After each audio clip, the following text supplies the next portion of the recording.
ladies and gentlemen, Senator Chuck Schumer of New York. Thank you. And I want to thank everybody. Welcome to Netroots. I owe a huge thanks to my friend, Michigan's own Debbie Stabenow, for encouraging me to come out here tonight. But it wouldn't be possible without Raven and Nolan and Mary and Alon and the rest of the staff and volunteers who make it happen. So let's have a round of applause for all of them and the great job they have done. But those of you here tonight, you have done more than just organize this event for the past 9 years. The people in this room, the ones who attend and organize the speeches and panel discussions tonight and throughout the weekend are the ones who helped get President Obama elected twice. And you did something else very important. Just like electing our president, it was the bloggers, advocates, social justice organizers, grassroots and online activists here tonight, groups like the Center for Community Change, Daily Kos, National Day Laborers Network, that helped pass landmark reform in the Senate just 1 year ago. I'm talking about legislation, if it passes the House, that would reduce the deficit, create jobs in every field from agriculture to high tech, would help businesses large and small. This landmark legislation would put an end to a crumbling system that tears parents from their children and men and women from the ones they love. I'm talking about legislation that has the support of 70% of all Americans from every economic and religious background, and that is thanks to your work. Because together, we passed comprehensive immigration reform in the Senate last year, and with your help, we will make it reality in America once and for all. Now, the America we believe in is one of promise for every man and every woman who dreams of the Statue of Liberty. It is one where, with hard work, everyone can live the American dream. But right now, that dream is clouded by some huge misconceptions about what is going on our southern border that Netroots needs to play a role in clearing up. What is happening on the border with unaccompanied minors is not a border security problem. Every child who is coming to our border is being apprehended and taken into our custody. Unlike what the right tells you, they're not sneaking across our defenses. How could they? They're kids. We have 21,000 agents on our southern border, as well as fencing and drones and helicopters and jeeps and boats and horses. And now, Ted Cruz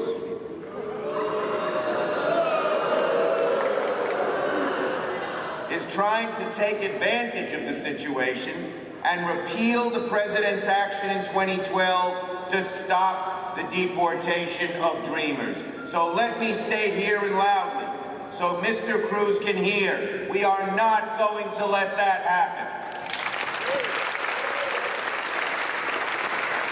The unaccompanied children surge is merely a symptom of a much larger problem in our immigration system. We have a system where the only way for people to get here is to resort to desperate acts of illegality. The Senate immigration bill was the first piece of legislation that would have radically changed the calculus from an illegal immigration system to a legal immigration-based system. We also have in that bill, for all those on the right wing who are so worried, $100 million for immigration judges, $50 million for lawyers for the kids.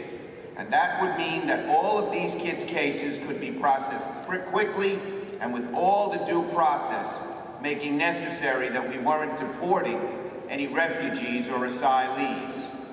Any new legislation we pass that is targeted just to this new border is like giving an aspirin to someone who needs quadruple bypass surgery. The real answer to the border crisis and so many other problems in our broken immigration system is to pass comprehensive immigration reform once and for all. We can't have a system where 65% of our immigrants are illegal and 35% are legal. And in that same solution, we need to fix our broken legal immigration system so people can apply for immigration visas from home, not take dangerous trips, young children, in the hands of coyotes and drug smugglers who are sexually abused, who are beaten, who are assaulted, only because they want freedom and the ability to escape the gangs in the neighborhoods of their homeland.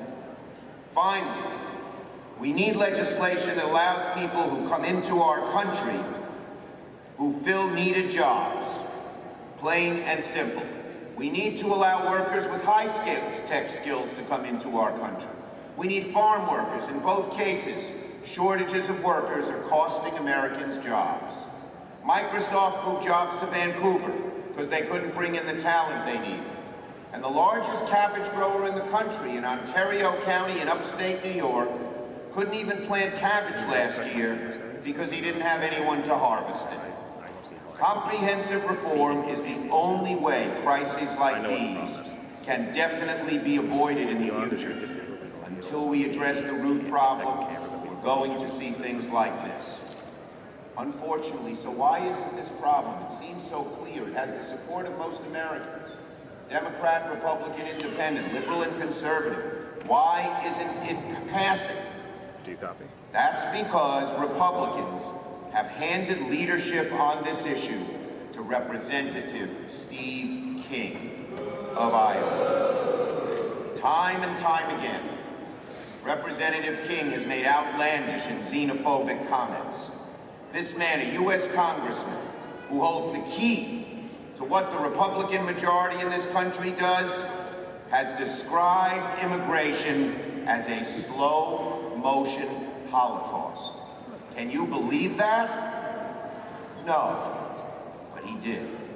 When describing the DACA program, Steve King said, quote, listen to this, for everyone who's a valedictorian, there is another 100 out there who weigh 130 pounds, and they've got calves the size of cantaloupes because they've been hauling marijuana across the desert.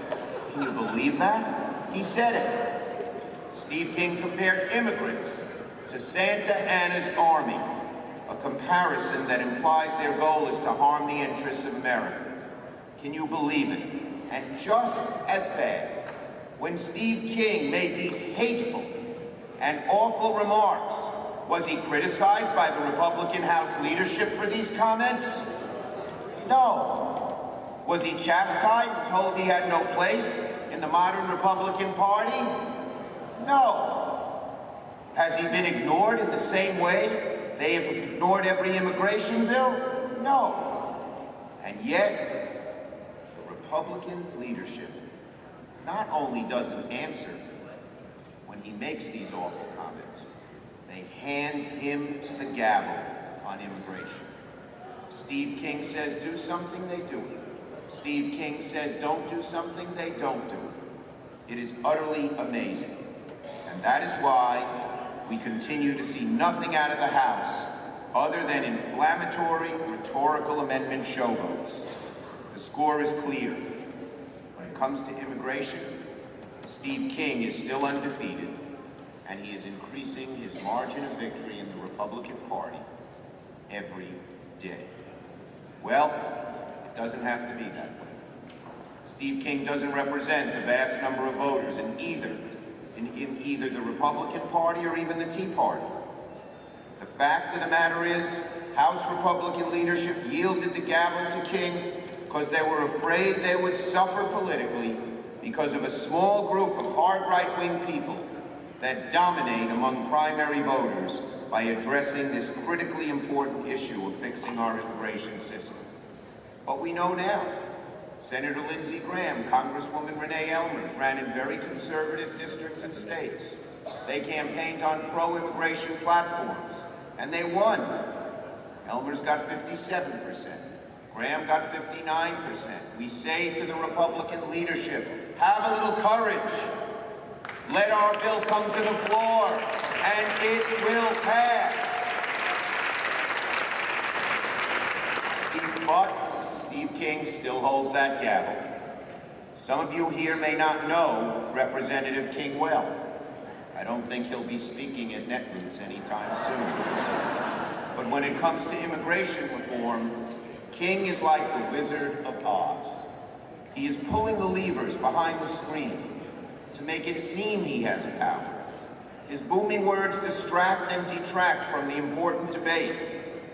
But the Republican Party will sooner or later learn that King doesn't actually have power at all. Almost no one except a small group of nasty, xenophobic people are behind him.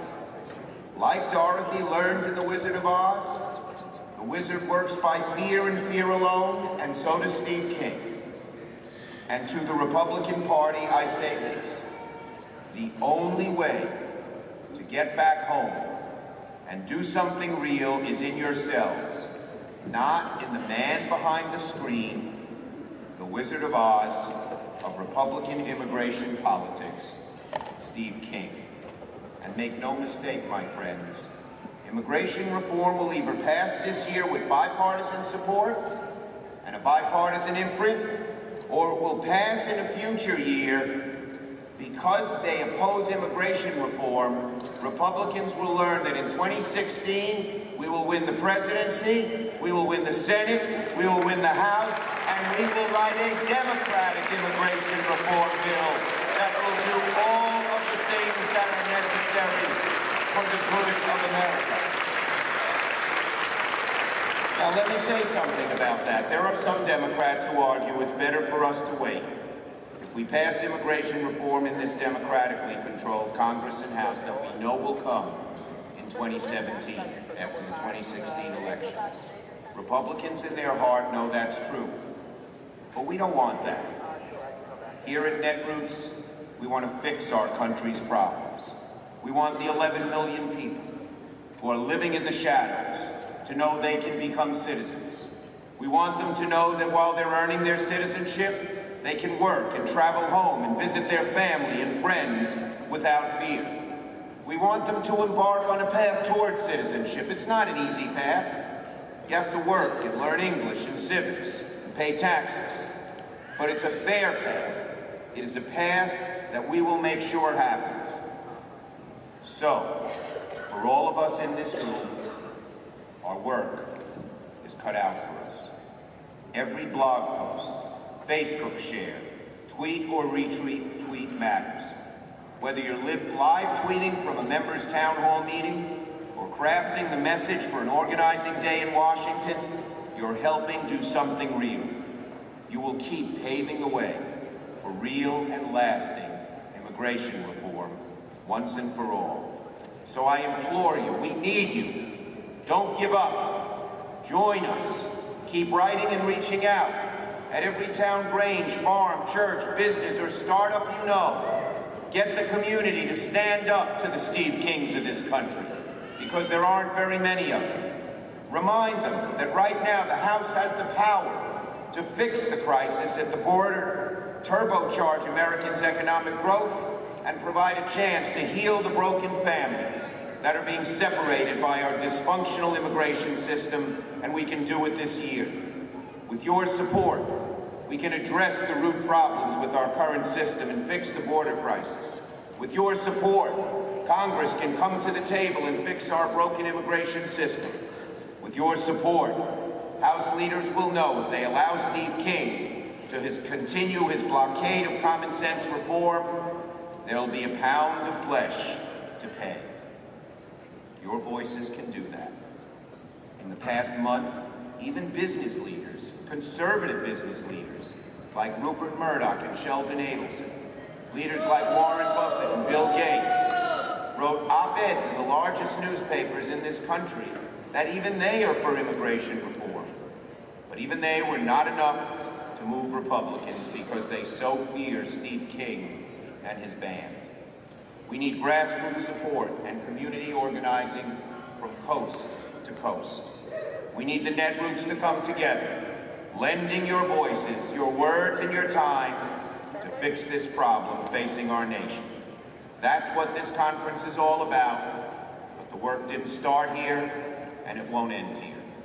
I represent a city that has a beautiful lady in its harbor. She holds her torch up high.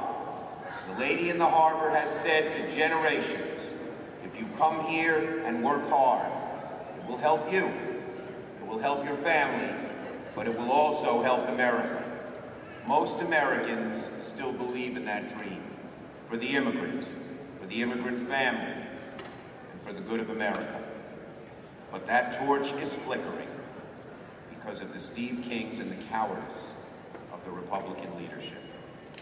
Only you can light that torch again that has burned brightly for 100 years. So just as you came together on Don't Ask, Don't Tell, on healthcare reform, on SOPA and PIPA, and on marriage and equality, we plead, we beg Netroots activists to lend your voices, your words, getting the constituencies together and passing our bill. We need you to tell them they're not true to America. We need you to shine that torch in their eyes and remind America that its greatness has depended through the centuries on hard-working immigrants. We depend on all of you. Thank you, and have a great rest of the conference.